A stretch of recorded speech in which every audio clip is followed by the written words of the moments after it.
कितना भौंकती हैं।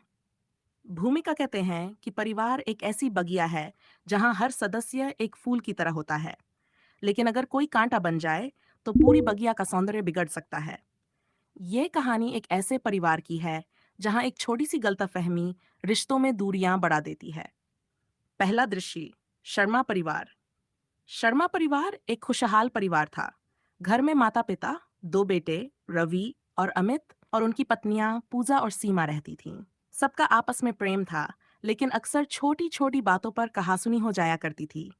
रवि और अमित दोनों ही नौकरी करते थे।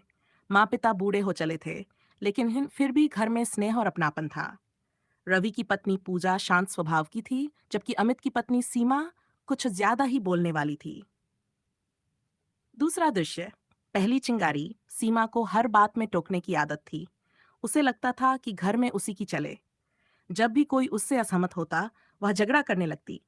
रवि और पूजा इस बात से परेशान रहते, लेकिन माता पिता भी हमेशा समझौता करने की सलाह देते।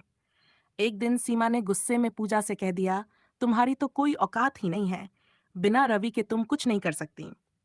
यह बात पूजा को चुभ गई, लेकिन उसने चुप रहना बेहतर समझा। तीसरा दृश्य, झगड़े की आग। धीरे धीरे सीमा की आदतें बढ़ने लगीं। वह हर छोटी बड़ी बात पर बहस करती।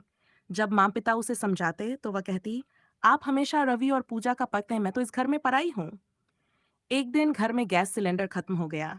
पूजा ने कहा, अमित भैया से बोल देते हैं कि आते समय नया सिलेंडर ले आएं।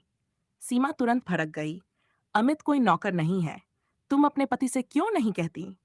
इस तरह छोटी छोटी बातें बड़ी बहस में बदलने लगीं। चौथा दृश्य, माँ पिता का दर्द। माँ पिता इन झगड़ों से बहुत दुखी रहते। एक दिन पिताजी बोले, सीमा बेटी, ये घर सबका है, हम सब एक परिवार हैं, लड़ाई झगड़ा क्यों। सीमा ने उल्टा जवाब दिया, मैं यहाँ सबसे अलग हूँ, किसी को मेरी परवाह नहीं। माँ की आंखों में आंसू आ गए। पांचवां दृश्य, कड़वाहट की हद। एक दिन घर में कुत्ते की आवाजें आने लगीं। सीमा गुस्से में बोली, ये कुत्ता कितना भौंकता है, इसकी आवाज से तो जीना मुश्किल है। पिताजी चुपचाप सुनते रहे। कुछ देर बाद बोले, बेटा, कुत्ते इसलिए भौंकते हैं क्योंकि उन्हें लगता है कि उनकी बात कोई नहीं सुन रहा।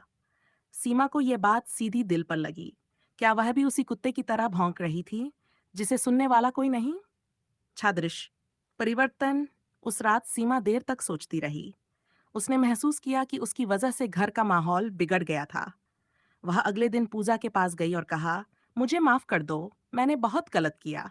पूजा ने मुस्कुराकर उसे गले लगा लिया। माँ पिता की आंखों में खुशी के आंसू थे। कभी कभी हम बिना कारण लड़ते रहते हैं, लेकिन अगर हम अपने ही शब्दों को ध्यान से सुने तो हमें अपनी गलती का एहसास हो सकता है। स्नेह और समझदारी से हर समस्या हल हो सकती है।